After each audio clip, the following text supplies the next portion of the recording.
नमस्कार दोस्तों, मैं हूं अतुल और हम देखने वाले इस वीडियो में कि किस तरह से आप अपने सैमसंग के फोन में हार्ड रीसेट कर सकते हो। हार्ड रीसेट करना मतलब रिकवरी मोड में जाकर फैक्ट्री रीसेट करना, लेकिन आप अपने फोन में भी इस तरीके से कर सकते हो। सेटिंग्स में जाकर जैसे आप जाओगे यहाँ पे सेटिंग्स में, जनरल मैनेजमेंट में, रिसेट में, आपको यहाँ पे ऑप्शन मिलता है फैक्ट्री डेटा रीसेट। आप यहाँ से भी अपने फोन को फैक्ट्री डेटा रीसेट कर सकते हो। लेकिन मान लो आपका फोन स्विच ऑफ है, स्विच ऑन हो नहीं रहा है, या फिर आपका फोन रिबूट कर रहा है, बार बार बूटलूप की इश्यू आ चुकी है आपके फोन में, आपका फोन स्विच ऑन होता है लेकिन सैमसंग के लोगो तक ही होता है और फिर वापस स्विच ऑफ हो जाता है, फिर वापस सैमसंग के लोगो तक स्विच ऑन होकर वापस स्विच ऑफ हो जाता है, जिसे हम कहते हैं बूटलूप इशू। तो अगर आपके फोन में भी ऐसा हो रहा है, मतलब आपका फोन स्विच ऑन हो ही नहीं रहा है, तो फिर ऐसे में जरूरी बनता है कि आप हार्ड रीसेट करिए रिकवरी मोड में जाकर। लेकिन रिकवरी मोड में जाकर हार्ड रीसेट करने से पहले हम यहाँ पे देखेंगे दो जरूरी चीजें। तो सबसे पहली चीज आपको याद रखनी है, जब भी आप अपने फोन में सॉफ्टवेयर अपडेट को डाउनलोड करते हो तो आपको हमेशा वाईफाई से ही डाउनलोड करना है। मोबाइल डेटा से कभी भी सॉफ्टवेयर अपडेट को डाउनलोड नहीं करना है। उसके कारण कई सारे इश्यूज आ सकती है आपके फोन में, क्योंकि मोबाइल डेटा एक तरह से अनस्टेबल कनेक्शन होता है। अनस्टेबल कनेक्शन का अगर आप यूज करोगे अपने फोन में डाउनलोड करने के लिए सॉफ्टवेयर अपडेट को, तो काफी इश्यूज आ सकती है। इसीलिए हमेशा याद रखिए वाईफाई ही यूज करिए सॉफ्टवेयर अपडेट को डाउनलोड करने के लिए। अगर आपके घर पे वाईफाई नहीं है तो आप मोबाइल हॉटस्पॉट का यूज करके वाईफाई का यूज कर सकते हो। और दूसरी चीज, जब भी मान लो आपका फोन यहाँ पे स्टक हो जाता है, फ्रीज हो जाता है, मान लो कोई भी यहाँ पे टच काम नहीं कर रहा है, रिस्पॉन्स नहीं कर रहा है आपका फोन, कोई भी बटन पे आप प्रेस करते हो कुछ भी नहीं हो रहा है, तो ऐसे में आपको अपने फोन को फोर्स स्टार्ट करना है। फोर्स स्टार्ट कैसे करते हैं, आपको पावर बटन और वॉल्यूम डाउन दोनों को एक साथ प्रेस करना है। तो पावर बटन, वॉल्यूम डाउन दोनों को हम एक साथ प्रेस करेंगे और जब स्क्रीन ऑफ हो जाएगी तब आपको दोनों उंगलियां छोड़ देनी है। तो यहाँ पे आपको रुकना है, अब आपको उंगलियां छोड़ देनी है।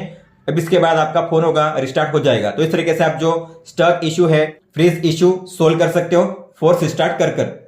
दोस्तों बात करते हैं हार्ड रीसेट की। अब मान लो आपका फोन स्विच ऑफ है, ठीक है, स्विच ऑन हो नहीं रहा है, आप प्रेस कर रहे हो लेकिन स्विच ऑन हो नहीं रहा है, कोई भी रिस्पॉन्स नहीं है। इसके अलावा आपका जो फोन है रिस्टार्ट कर रहा है, बार बार रिस्टार्ट हो रहा है, रिबूटिंग हो रहा है, जिसे हम बूटलूप भी कहते हैं। सैमसंग का लोगो आता है, बस उसी तक यहाँ पे ऑन होता है, वापस चला जाता है। तो ऐसी रिबूटिंग इश्यू अगर आपके फोन में है, या फिर आपका फोन स्विच ऑन नहीं हो रहा है, स्विच ऑफ हो चुका है, तो फिर आपको करना पड़ता है हार्ड रीसेट। कई बार मेरे साथ ऐसा हो चुका है, फोन बार बार रिस्टार्ट करते रहता है, सैमसंग लोगो तक आता है, तो ऐसे में मैं करता हूं हार्ड रीसेट। लेकिन दोस्तों हार्ड रीसेट करने के लिए आपको सबसे पहले जाना पड़ेगा रिकवरी मोड में, और रिकवरी मोड में जाने के लिए आपका फोन स्विच ऑफ होना चाहिए। अभी तो यहाँ पे मेरा फोन स्विच ऑफ है, मैंने जैसे आपको बताया फोन कोई भी रिस्पॉन्स नहीं कर रहा है, फोन स्विच ऑन हो ही नहीं रहा है, तो अभी स्विच ऑफ तो है, तो मुझे कोई प्रॉब्लम नहीं है, मैं आसानी से यहाँ पे रिकवरी मोड को एक्सेस कर सकता हूं। लेकिन मान लो आपका फोन बूटलूप में है, बार बार आपका फोन जो है सैमसंग के लोगो में आकर बार बार स्टार्ट हो रहा है, तो फिर आप अपने फोन को स्विच ऑफ नहीं कर पाओगे। तो इसलिए आपको क्या करना है, आपको यहाँ पे सबसे पहले जो अपने फोन में जो आपकी बैटरी होगी उससे ड्रेन आउट होने देना है, ठीक है। 0% तक ड्रेन आउट होने दीजिए, 0% हो जानी चाहिए आपके फोन की बैटरी, और अपने आप ये स्विच ऑफ हो जाएगा, बाद में रिस्टार्ट नहीं करेगा। अगर आपका फोन रिवर्स चार्जिंग सपोर्ट करता है तो आप अपने फोन में रिवर्स चार्जिंग का यूज करके इस फोन को जल्दी से ड्रेन आउट कर सकते हो। तो मान लो अब आपने इसे कंप्लीटली ड्रेन आउट कर लिया है, 0% तक ड्रेन आउट हो चुका है ये फोन, तो अब आपको क्या करना है, आपको अपने फोन को चार्जिंग करना है। चार्जिंग करना है 30% तक, लेकिन याद रखना है चार्जिंग के दौरान आपको इसे ऑन नहीं करना है, बस यहाँ पे आपको स्विच ऑफ कंडीशन में ही चार्जिंग करना है, ठीक है। आपके फोन को स्विच ऑन नहीं करना है, स्विच ऑफ कंडीशन में ही आपको रखना है अपने फोन को। फिर इसके बाद आपको किसी भी डिवाइस के साथ अपने फोन को कनेक्ट करना है रिकवरी मोड में जाने के लिए। जैसे आपको पता होगा आप किसी भी फोन को कनेक्ट कर सकते हो type C to type C cable से, या फिर ओटीजी केबल से, या फिर आप टीवी के साथ, सेट टॉप बॉक्स के साथ, लैपटॉप, पीसी, ब्लूटूथ स्पीकर, उसके भी साथ आप कनेक्ट कर सकते हो। तो मैंने यहाँ पे इसे कनेक्ट कर लिया, ठीक है, दूसरे डिवाइस के साथ। अब यहाँ पे एक चार्जिंग का लोगो आएगा इस फोन में, आप यहाँ पे देख सकते हो, ठीक है, ये रहा, आ चुका है यहाँ पे। अब आपको इसके बाद क्या करना है, अब इसके बाद आपको यहाँ पे पावर बटन और वॉल्यूम अप दोनों को एक साथ प्रेस करना है। पावर बटन और वॉल्यूम अप दोनों को एक साथ प्रेस कीजिए, छोड़ना नहीं है।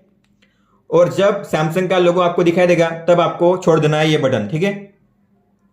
इसके बाद रिकवरी मोड यहाँ पे ऑन हो जाएगा, और फिर आपको यहाँ पे एक ऑप्शन मिलेगा, आप यहाँ पे देख सकते हो, जो होगा वाइप डेटा, ठीक है।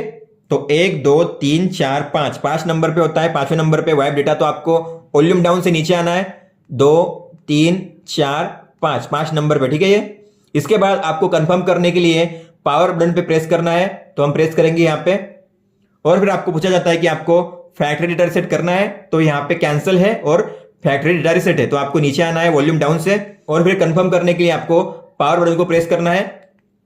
और यहाँ पे आ चुका है, नीचे आ चुका है डेटा वाइप कंप्लीट। तो अभी यहाँ पे कंप्लीटली मतलब हो चुका है, फैक्ट्री डेटा रीसेट हो चुका है रिकवरी मोड में आकर। ठीक है, अब आपको करना है रिबूट सिस्टम नाउ, पहला ऑप्शन। तो आपको पावर बटन से कंफर्म करना है प्रेस करके, तो आपका फोन अब यहाँ पे रिस्टार्ट हो जाएगा। और जो भी आप अगर हार्ड रिसेट करना चाहते हो तो आप इस तरीके से हार्ड रिसेट कर सकते हो, या फिर आपका फोन स्विच ऑन नहीं हो रहा है, आपका फोन बूटलूप इश्यू में है, बार बार रिस्टार्ट हो रहा है, रिबूट हो रहा है सैमसंग लोगो आने तक, तो आपको इस तरीके से अपने फोन को हार्ड रिसेट करके इसे सोल्व करना है। तो यहाँ पे अब फोन पूरी तरह से वाइप हो चुका है, मतलब आपको पहले से अब सेटअप करना पड़ेगा। सब कुछ यहाँ पे डिलीट हो चुका है। ठीक है, यहाँ पे आपकी photos, games, apps, file, setting सब कुछ यहाँ पे डिलीट हो चुका है, जिसे हम यहाँ पे कहते हैं हार्ड रिसेट। दोस्तों तो फोन यहाँ पे रिबूट हो चुका है, अब आपको यहाँ पे सेटअप करना पड़ेगा। सेटअप कैसे करते हैं मैंने इसके ऊपर एक ऑलरेडी डिटेल में वीडियो बनाया है, आप उस वीडियो को देख सकते हो, लिंक आपको नीचे मिल जाएगी। इसके अलावा अगर आपको रिकवरी मोड कैसे यूज करते हैं, रिकवरी मोड में कैसे एक्सेस करते हैं, क्या क्या डिवाइसेस कनेक्ट कर सकते हैं रिकवरी मोड में जाने के लिए, इसके ऊपर भी मैंने एक वीडियो बनाया डिटेल में, आप उस वीडियो को भी देख सकते हो, लिंक आपको मिल जाएगी नीचे। या फिर आप यस टेक्नो रिकवरी मोड सर्च कर सकते हैं यूट्यूब में। तो दोस्तों ये था इस वीडियो में, इस तरीके से आप अपने सैमसंग के फोन में हार्ड रिसेट करके जो भी इश्यूज है उसे सोल्व कर सकते हो और सब कुछ यहाँ पे वाइप कर सकते हो, डिलीट कर सकते हो। तो दोस्तों ये था इस वीडियो में, अगर आपका कोई भी सवाल हो तो आप हमें पूछ सकते हो, आप मुझे इंस्टाग्राम या फिर ट्विटर में भी मैसेज कर सकते हो। इस वीडियो को देखने के लिए धन्यवाद दोस्तों।